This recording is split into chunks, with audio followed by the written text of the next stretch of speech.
El amanecer sobre el Caribe ya no trae calma. En las aguas turquesas que bordean Venezuela, el rugido de los motores navales rompe el silencio.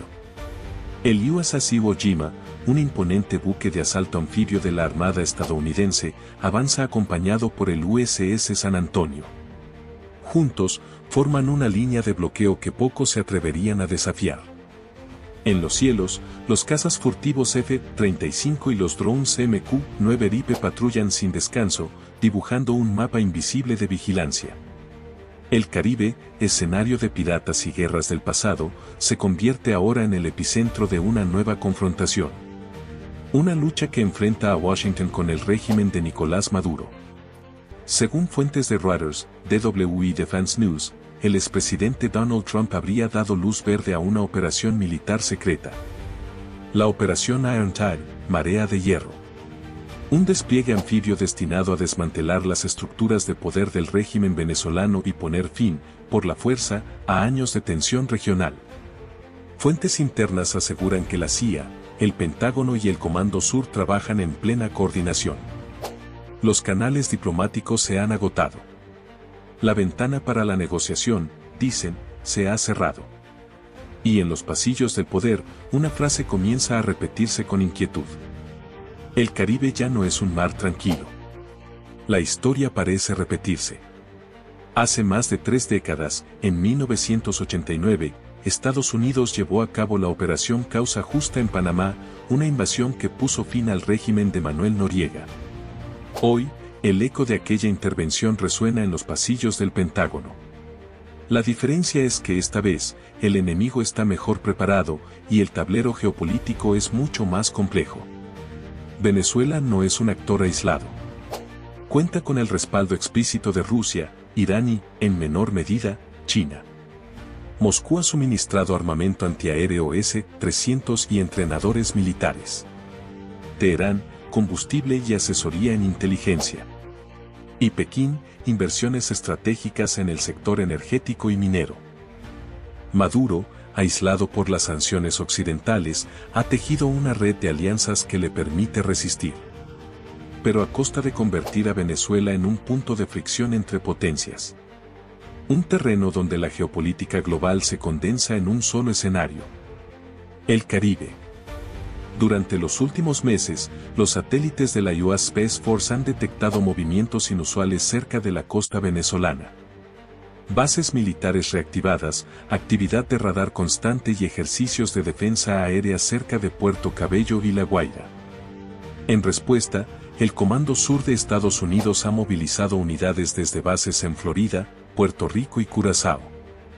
La operación Iron Tide, aún no reconocida oficialmente, incluiría el despliegue de fuerzas anfibias, misiles de precisión y apoyo aéreo táctico. Su objetivo, neutralizar las defensas venezolanas, ocupar puertos estratégicos y asegurar corredores humanitarios. En el Pentágono, el discurso es claro. No se trata de una invasión, sino de una intervención limitada para restaurar la democracia. Pero en Caracas, el mensaje se interpreta de otra manera. Como una declaración de guerra. La tensión ha devuelto al Caribe a los titulares del mundo. Los países vecinos, Colombia, Brasil y las Islas Antillanas, observan con inquietud la acumulación de poder militar estadounidense. Las rutas comerciales se han militarizado. Los vuelos civiles se desvían. Y los diplomáticos hablan de errores de cálculo que podrían desencadenar una crisis sin precedentes. En los mercados de petróleo, la noticia ha provocado una subida inmediata del crudo.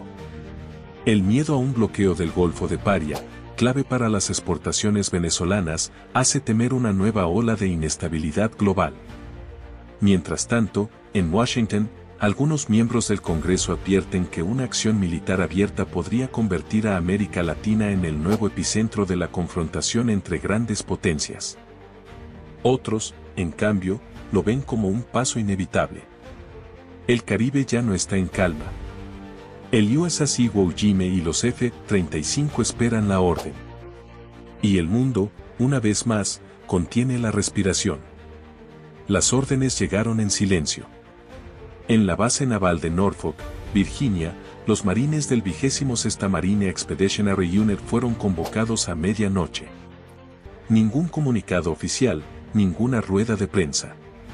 Solo un mensaje codificado: Prepare for Iron Tide. Prepárense para marea de hierro. En cuestión de horas, los hangares se llenaron de actividad.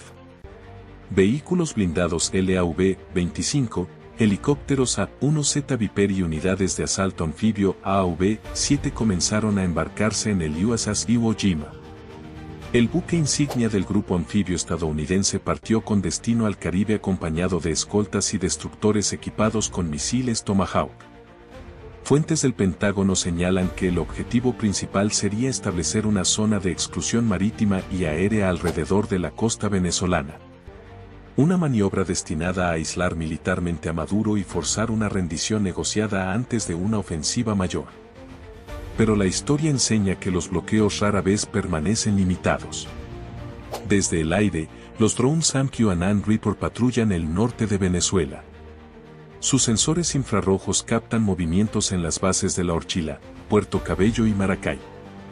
Allí, las fuerzas venezolanas han desplegado baterías antiaéreas S-300VM de origen ruso, además de aviones Sukhoi Su-30 Mk2. A bordo del Iwo Jima, los pilotos de F-35B estudian el terreno virtualmente. Cada radar, cada pista, cada depósito de combustible está marcado como un posible objetivo. La inteligencia estadounidense habla de defensas densas pero fragmentadas. La prioridad, neutralizar la capacidad venezolana de respuesta en las primeras 24 horas. La operación Iron Tide se estructuraría en 3 fases. Supresión aérea y electrónica.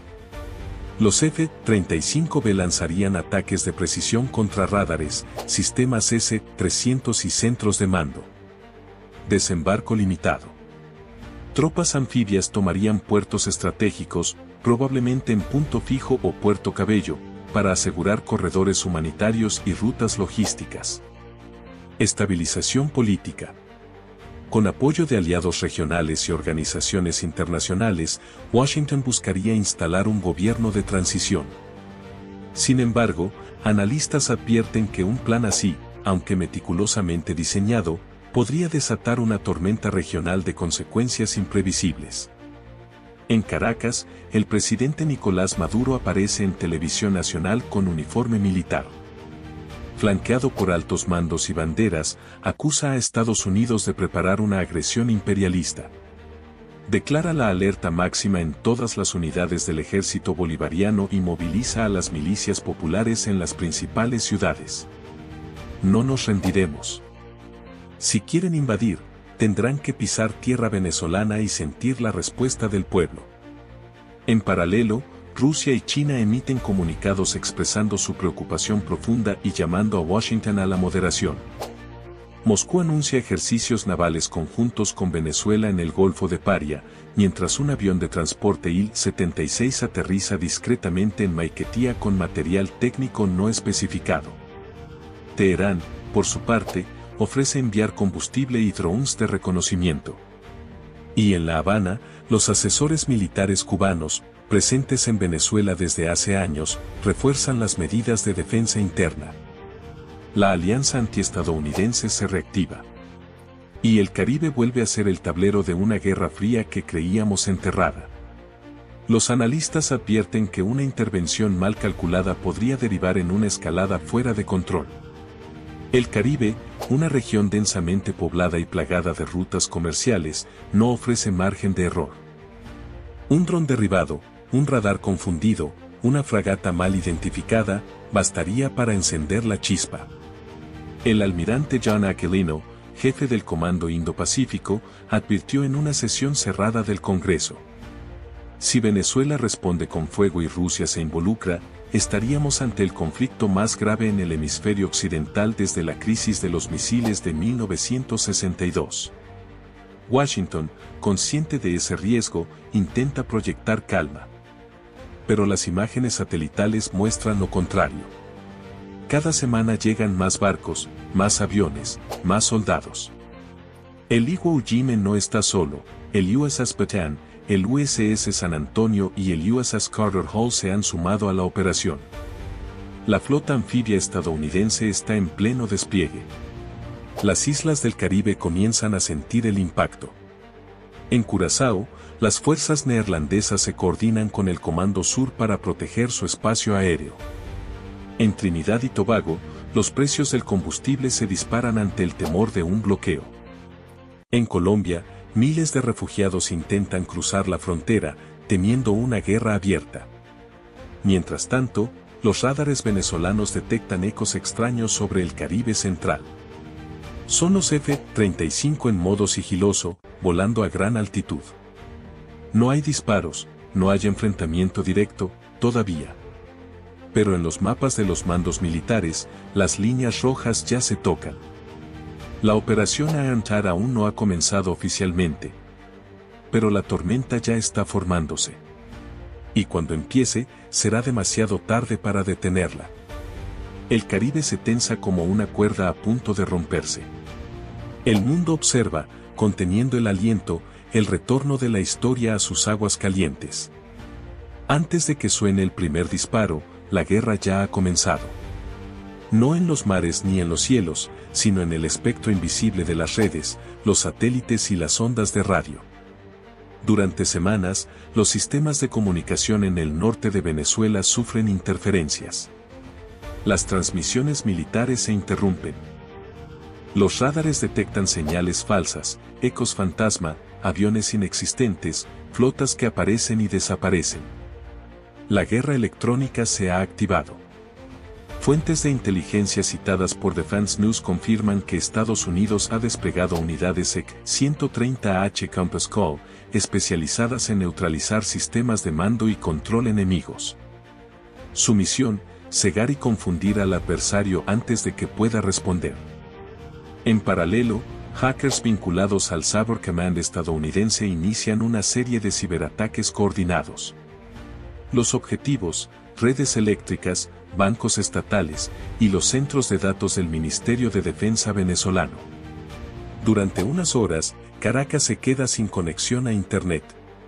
Los canales oficiales acusan a Washington de agresión cibernética. Pero en Washington, el silencio es absoluto. Mientras los sistemas colapsan, la guerra entra en una nueva fase, la del relato.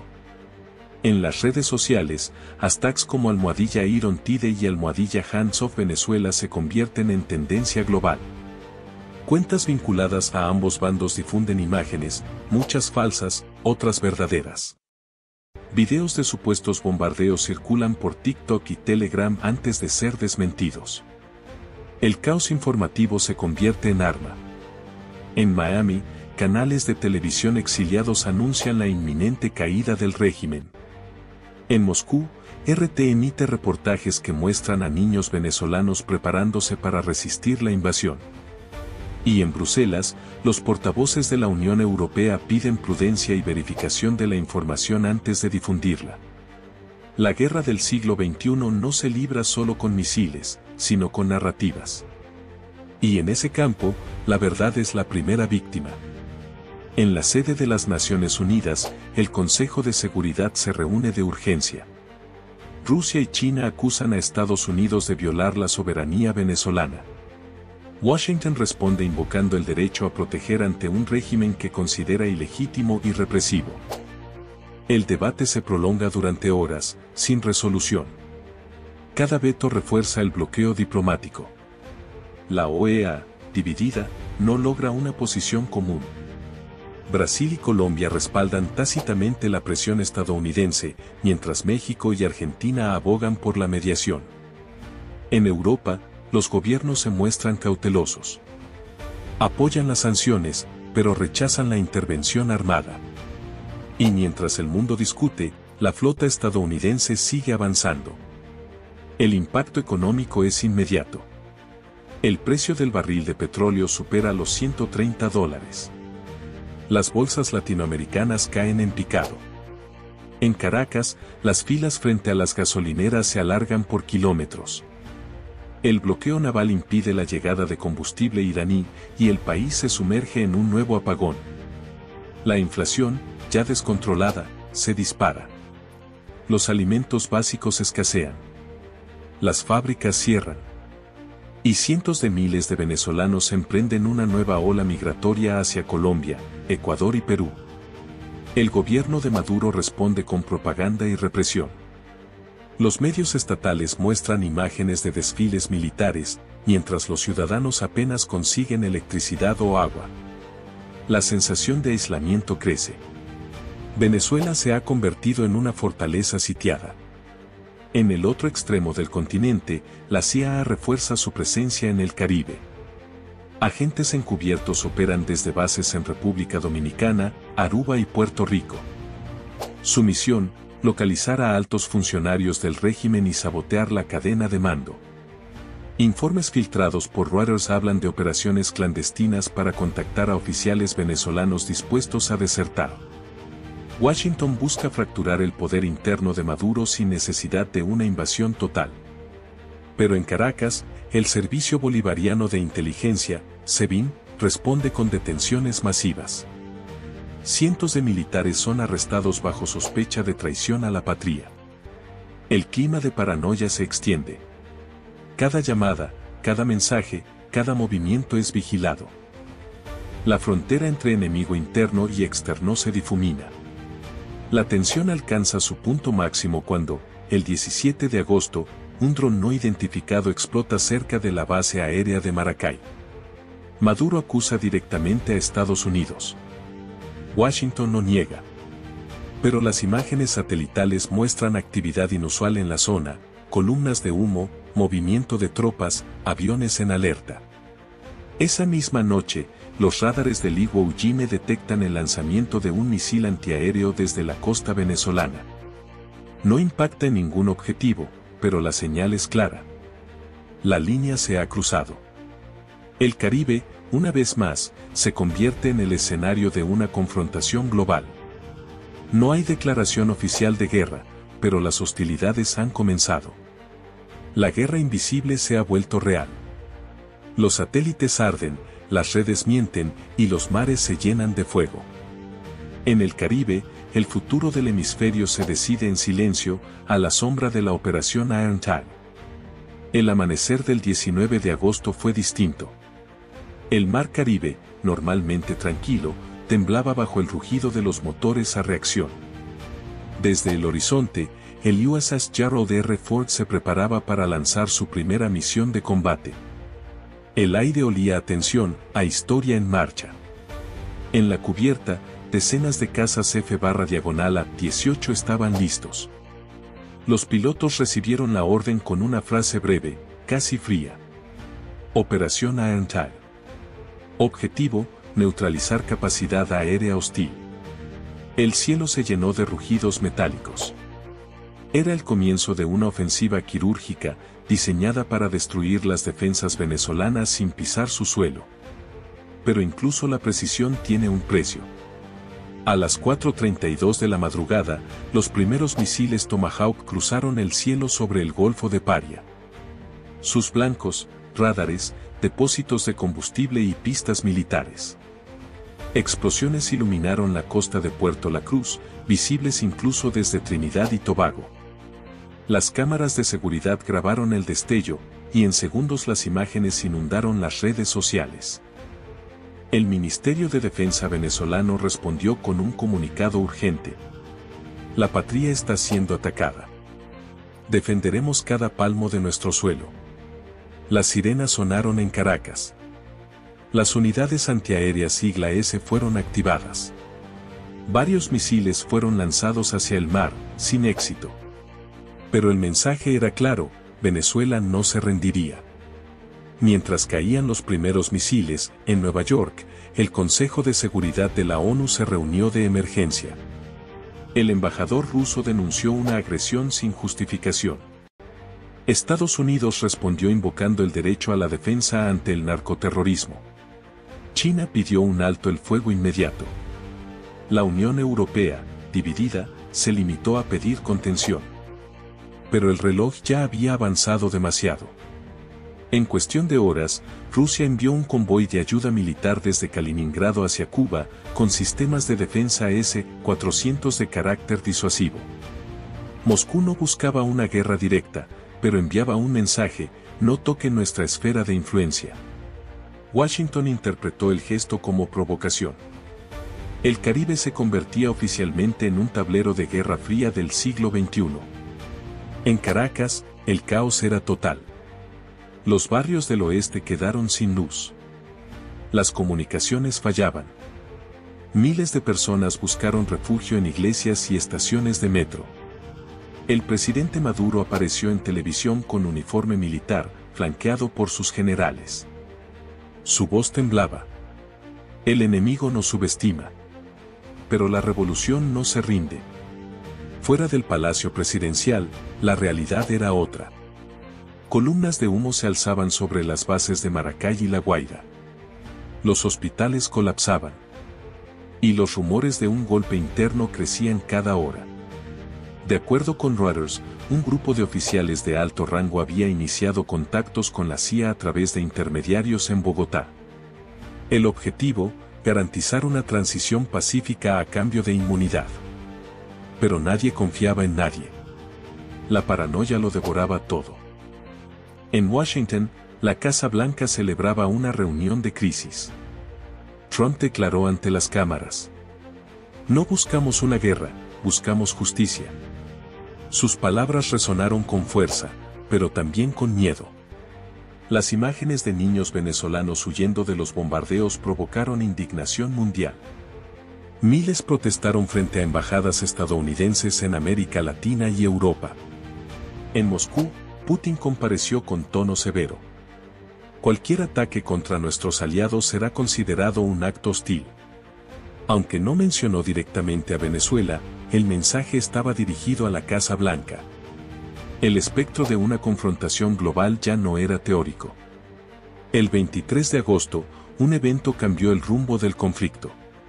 Un misil venezolano impactó contra un dron estadounidense MQ-9 Reaper al norte de Margarita. El aparato cayó al mar. Fue la primera pérdida confirmada de Estados Unidos. En respuesta, Washington lanzó la Operación Silent Hammer, una serie de ataques simultáneos contra 12 instalaciones militares. Durante 48 horas, el cielo del Caribe se cubrió de fuego. Las defensas venezolanas fueron neutralizadas una a una. Aún así, la invasión terrestre nunca llegó. Fuentes del Pentágono, citadas por la BBC, aseguraron que el objetivo no era ocupar, sino colapsar. Y lo lograron. El 27 de agosto, el ministro de Defensa, Vladimir Padrino, anunció su renuncia. Horas después, Maduro apareció por última vez en televisión. Su rostro pálido, sus palabras confusas. Luchamos por la paz, pero la paz nos ha abandonado. A la mañana siguiente, desapareció. Algunos afirman que voló hacia La Habana. Otros, que fue detenido por sus propios escoltas. Nadie lo sabe con certeza. Con la caída de Maduro, el país entró en un vacío absoluto. El petróleo dejó de fluir, las instituciones se disolvieron y la población, exhausta, exigió elecciones inmediatas. Washington proclamó el fin del narcoestado bolivariano. Pero los analistas fueron claros. No hay vencedores en una guerra sin declaración. La operación Irontad se convirtió en símbolo de una nueva era. Una guerra híbrida donde los drones reemplazan a los soldados y la propaganda sustituye a la verdad. Mientras tanto, en las costas del Caribe, los restos del portaaviones Gerald R. Ford se reflejan sobre el agua como una advertencia.